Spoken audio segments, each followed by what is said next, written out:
Hi అందరికీ. బాగా జుట్టు వచ్చేసి విపరీతంగా పెరగాలంటే, మంచిగా టిక్కుగా ఉండాలంటే నేను ఒకటి చెప్తానండి. దాన్ని మీరు అప్లై చేశారంటే హెయిర్ అనేది మంచిగా పెరుగుద్ది. మన ఇంట్లో దొరికేదే అది.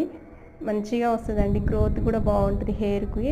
ఇది వచ్చేసి మా పెద్ద పాప హెయిర్ అనమాట. ఇది వచ్చి సెకండ్ పాప హెయిర్. వచ్చి చిన్న పాప హెయిర్ అండి. ఇద్దరి హెయిర్ చాలా పొడవుగా ఉంటుంది, చాలా తిక్కుగా మందంగా ఉంటుంది అనమాట.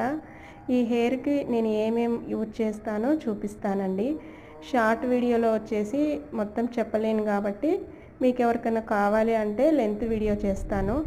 ముందుగా ఈ మందార ఆకుల్ని తీసుకొచ్చుకొని శుభ్రంగా కడిగేసి ఇలా మిక్సీలో వేసుకోవాలి. దీంట్లో కొంచెం ఉసిరికాయ పొడి కలుపుకోవాలి. ఉసిరికాయలు తెచ్చి ఎండబెట్టుకుంటే పౌడర్ అవుతుంది. మంచిగా కలుపుకొని దీన్ని హెయిర్కి అప్లై చేస్తాను. నెలలో 2 సార్లు పెడతానండి పిల్లలకి. పెద్దవాళ్ళు అయితే 1 వీక్ ఒకసారి పెట్టుకుంటే సరిపోతుంది. జుట్టు బాగా పెరుగుతుంది.